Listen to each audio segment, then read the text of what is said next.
Good evening. I'm Deputy Chief Steve Cavuto. I'm your host for this evening here at the Syracuse Fire Department Promotion and Awards Gathering. I'd like to welcome friends and family and firefighters here on probably one of our most joyous occasions. There are great days in a firefighter's life. The day they come on the job, the day they get their first assignment. Along the way, they share as a family the birth of children, marriages, maybe not in that order. And then occasionally wonderful events like rescues and promotions. And tonight, that's the folks we're honoring here this evening. It is my privilege to be here this evening to both congratulate the promotees and their families, and of course thank the award recipients for all that they have done.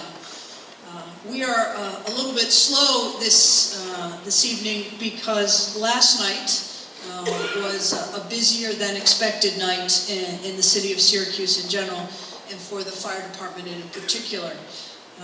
And I want to just tell you a little bit about that to give you a sense of how beloved and how important the fire department is to our city and the people who live here.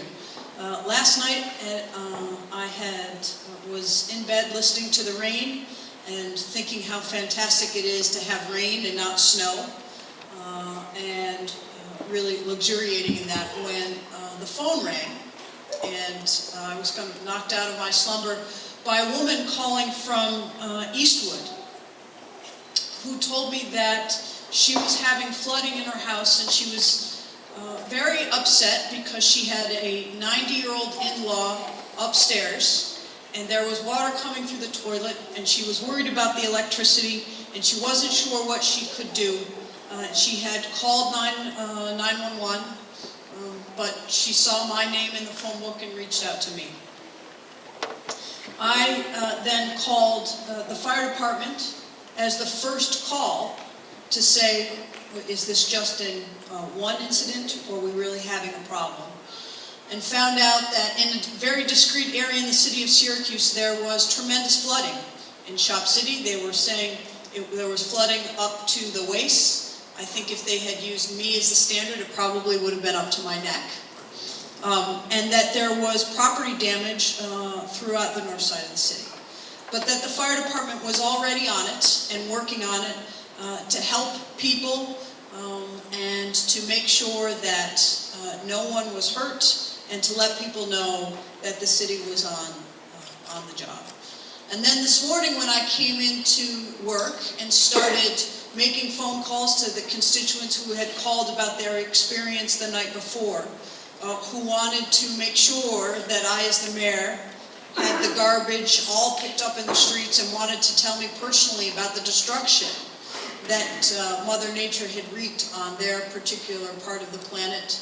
Every single one said to me that the fire department was extraordinary, and that the service that they provided and the comfort that they gave to these people in a freak moment was something that they thought should be commended and rewarded. I share that with you to say that every night when we go to bed, firefighters are on duty to be our first line of defense between the chaos and the things that happen. And the people of our community have learned that the fire department has the highest standards for itself. And they have shown that service to the people of our city. And we have the highest standards for the men and women who become firefighters. And of that very select group, every year we promote a group through them, of them. And these are people who are seen by their colleagues and the leadership of the fire department in the city as worthy of having that extra responsibility, of leading the brave men and women of our fire department, and of continuing to hold themselves to the highest standard that has been set down through the history of our city of Syracuse. I want to congratulate our promotees tonight. I want to thank their family for sharing them with us, and to tell you that the city of Syracuse in general And the fire department in particular is in very good hands because your beloved family members continue to hold themselves up to the highest standard, and all of us are the beneficiaries of that. So congratulations for all the hard work that got you here. Thank you for your incredible service that you give to the public, and your adventure has not ended, it is just continuing. Congratulations. Mayor Reiner, distinguished guests, family and friends of this evening's honorees, good evening and welcome. Today we are honoring the men and women of this fire department for their accomplishments. We recognize some for promotion to a new rank within the department, while others are recognized for their professionalism and exemplary work in the field. Thank you to those of you who have risen to the challenge of leadership positions in the department. The challenges are varied and many, from the mundane but necessary administrative tasks to managing emergency incidents. It takes a special person to lead. Firefighters are a humble group that don't seek recognition or honors. However, every so often, members of the department distinguish themselves because at an everyday event, place them in a particularly difficult situation that changes the complexity of their task. Members, being recognized this evening, have been confronted with these challenges and overcome the situation to help mitigate the emergency. Excellent work is carried out on a daily basis in the city of Syracuse, and the Syracuse firefighters lead this challenge and lead this charge. Thank you. We're going to begin with individual citations, and it is unfortunate that Seth Shapus can't be with us this evening because, well, I love this story. Seth Shapus receives an individual citation because his firefighters say no firefighter is routine. And for Seth Shapus, that saying proved true on July 24, 2012. On that day, the Syracuse Fire Department responded to a reported structure fire at 127 Calthrop Ave. Once on the scene, companies encountered a fire on the first floor of the structure. As companies headed around the backyard where the best entrance was, they found an unusual and dangerous situation confronting them. A very angry dog was chained to a post blocking their path. The situation created an unusual circumstance for the firefighters because the dog was preventing them from attacking the fire without being attacked by the dog. As the dog snarled and leapt to the end of its lead, one of the firefighters was forced to move back quickly, momentarily losing his footing. As he fell to the ground, a quick-thinking firefighter, Seth Shapus of Engine Company 3, grabbed the hose from his falling colleague. In an instant, he turned the hose onto the dog and then pinned the dog's chain to the ground with a Halligan tool. Firefighter Shapus then wound the Halligan tool around the chain, regained control of the dog, and removed the chain from the post, when he was then able to lead the dog to a neighbor's house, so he was no longer in danger to firefighters. Firefighter Shapus's quick thinking in resolving an unusual problem and his willingness to step into danger to protect his fellow firefighters is why we are recognizing him today. And we are pleased to have an individual citation for Seth Shapus.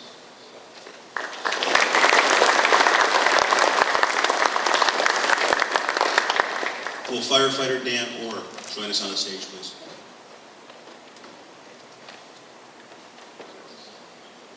On September 30, at 4:14, the Syracuse Fire Department was dispatched to an emergency alarm 20,666, a reported structure fire at 100 Beer Place. Instead of arriving to find a fire, members assigned to Truck Company 8 found an angry woman swearing and threatening to throw a pan of flaming grease at them.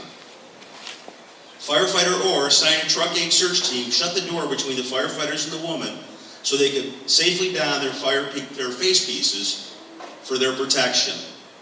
Once fully protected by their personal protective equipment, they opened the door and the woman threw flaming grease at them, igniting a small fire in the stairwell. Firefighter Orr was able to move the woman toward other firefighters who escorted her from the building. He then began a search of the apartment for fire and occupants. Firefighter Orr found a distraught 2-year-old boy hiding in a bedroom closet. Orr then carried the child to safety.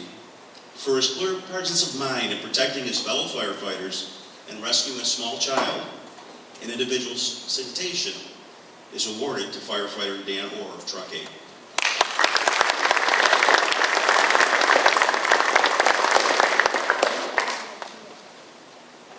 Just want to make sure somebody's out there. Next is a team citation for Lieutenant Dan Connors, firefighter Brian Orr. If you're here, please come on up to the stage. Lieutenant John Lisi, firefighter Jeff Saddleman, firefighter Matt Shire, firefighter Josh Griffin, firefighter Pete Conover, and firefighter James Servino.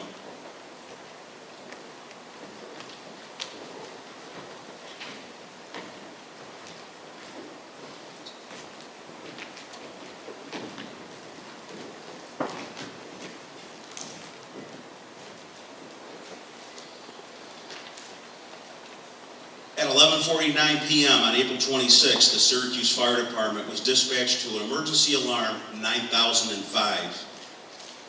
Engine Company 2, Truck 2, Engine 5 were among the companies that responded to a greater alarm fire at 1315 North Salina Street. Crews arrived shortly before midnight to find 2 buildings on fire. Upon arrival, it was reported that 2 people were trapped in one of the buildings. Lieutenant Dan Connors and firefighter Brian Orr of Engine Company 2 began attacking the heavy volume of fire while protecting the exposure building. Lieutenant John Lisi and firefighter Jeff Saddleman stretched a hose line to assist Engine 2 in battling the flames.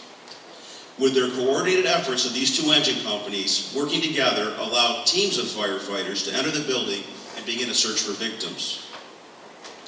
Working in high heat and blinding smoke, firefighters pushed forward into the structure. And as the engine company struggled to extinguish the blaze, teams began a methodical search of the structure, looking for trapped occupants. The Truck 2 search team, consisting of firefighters Matt Shire and Josh Griffin, found an unconscious man in the front bedroom on the first floor and removed him of the building. At the same time, a search team from the rescue company, firefighters Pete Conover and James Servino, located an unconscious woman from the same room and removed her from the structure. Tonight, team citations are awarded to the firefighters listed above who worked in a coordinated effort to control a large amount of fire and conduct searches to remove victims.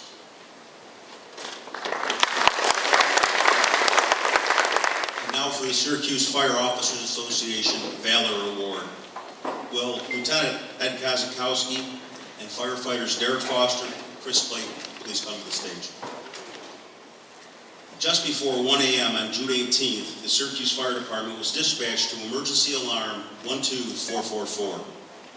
Engine Companies 5, 6, 3, Truck Company 3, Rescue and Squad, along with Car 2, were dispatched to smoke in the area of Genesee and Myrtle Streets.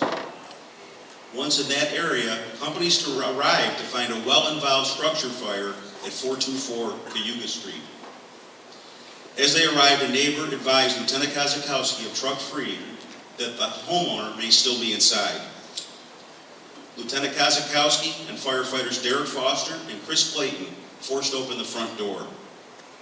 All 3 members of the truck began a methodical search of the first floor in an attempt to locate the missing occupant. Conditions inside the structure included extreme heat and very low visibility. As they searched, with the heat forcing them to their hands and knees deeper into the house, firefighters Foster and Clayton discovered an elderly homeowner lying in the living room. Alerting the Lieutenant Kozakowski to the location of the victim, together, Kozakowski, Foster, and Clayton removed the victim from the building. Once outside the house, they rendered emergency treatment until they could transfer his care to a rural metro ambulance crew. Unfortunately, this elderly resident succumbed to his injuries while in the hospital. The actions of these 3 men are in the highest tradition of the Syracuse Fire Department. They are a credit to themselves and the members of the fire department. For their selfless actions on the night of June 18, Lieutenant Kozakowski, firefighter Foster, firefighter Clayton are presented the Syracuse Fire Officers Award of Valor. I'd like to call firefighters Lewis Edwards, Joseph Coppola Jr., Jeffrey Hess, and Randy Allen to to the stage, please. At 11:05 p.m. on October 25th, the Syracuse Fire Department was dispatched to emergency alarm 22955. Engine companies 10, 9, 17, along with Truck 5 Rescue Squad and Car 4 responded to a reported house fire at 114 Lynch Street. The house, which was situated in what would normally be considered a commercial area of the city, had heavy fire blazing from the windows and doors on two sides of the first floor. The house appeared to be vacant. Following standard operating procedures, the search teams from Truck 5 and Rescue began to search the building for occupants. While engines 10 and 17 stretched hand lines in an attempt to control the fire, the search team of firefighter Lewis Edwards and Joseph Coppola of Truck 5 and firefighters Jeffrey Hess and Randy Allen of the rescue company began a search of the structure. Working from opposite sides, the two teams worked quickly to search for life that may still be inside the building. Working without landmarks in a vacant space, the teams pushed forward into the heat and smoke. Firefighters Edwards and Coppola found an unconscious man on the first floor in the rear of the building. Working as a team, they dragged him to safety in the fresh air of the exterior. Continuing their search, the rescue team of firefighters Hess and Allen found a second man lying on a mattress. He too was unresponsive. They moved this victim to the safety of the outside, where resuscitation efforts began on both victims. The actions of these four firefighters are in the highest tradition of the Syracuse Fire Department. They are a credit to themselves and all the members of the department.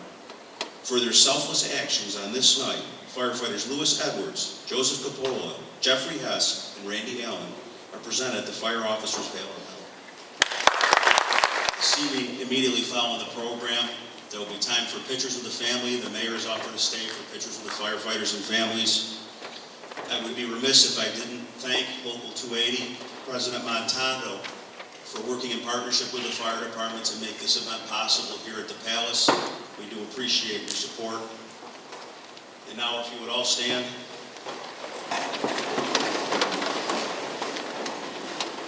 And join me. Lord, thank you for the opportunity to gather this evening. We thank you for your love and support. We ask that you continue to watch over us and all the firefighters as they step forward to protect our community. Please protect us so that we may go home to our families each day. And finally, we ask that you keep us safe, give us strength and the courage to perform our duties, and also the wisdom to protect us. We ask these things respectfully in your name. Amen. Thank you, everyone.